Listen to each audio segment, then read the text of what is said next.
மதுரை மத்திய தொகுதியில் தமிழக வெற்றிக் கழக வேட்பாளர் முஸ்தபா தீவிர வாக்கு சேகரிப்பில் ஈடுபட்டார். அதன் ஒரு பகுதியாக மேலவாசல் பகுதியில் பிரச்சாரம் செய்த அவருக்கு தாவேக்கவினர் உற்சாக வரவேற்பு அளித்தனர்.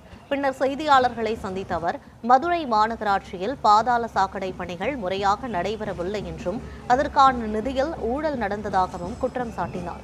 மேலும் தொகுதி மக்களுக்கு அடிப்படை வசதிகள் வழங்க பல்வேறு திட்டங்கள் வைத்துள்ளதாகவும் தெரிவித்தார். அதே சமயம் அமைச்சர் PTR பழனிவேல் தியாகராஜன் மீது விமர்சனம் முன்வைத்த அவர், வாக்காளர் விவரங்கள் சேகரிக்கப்பட்டு திமுக ஆதரவாக பயன்படுத்தப்படுவதாகவும் கூறினார்.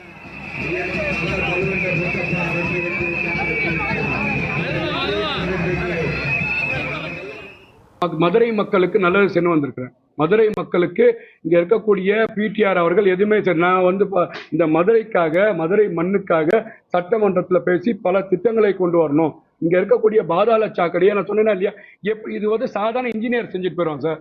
பாதாள சாக்கடை திட்டம் எப்படி இருக்கு, நீங்க சென்னை போன்றதெல்லாம் பார்த்தீங்கன்னா பம்பிங் ஸ்டேஷன் வச்சு அந்த கழிவை கூவத்தில் விடுறாங்க. அப்போ மதுரையில் பம்பிங் ஸ்டேஷன் வச்சு எவ்வளோ HP மிஷின் தேவை? இன்னைக்கு 50 HP போட்டிருக்காங்களா, 100 தேவையா? இது சிமெண்ட் பைப்பை மாற்றி பிளாஸ்டிக் பைப்பு போடணுமா? இது ஒரு சிம்பிள் வேலை.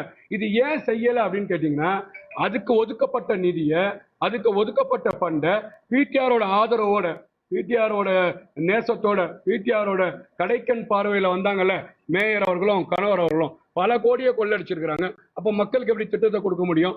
இந்த திட்டத்தை நாங்கள் பார்த்தீங்கன்னா முறையாக செய்வோம். சாலையை முறையாக போட்டு கொடுப்போம். தெரு விளக்கு எரியல, நேற்று போற ஒரு இடத்துல பாம்பு வருது, பூரா வருது.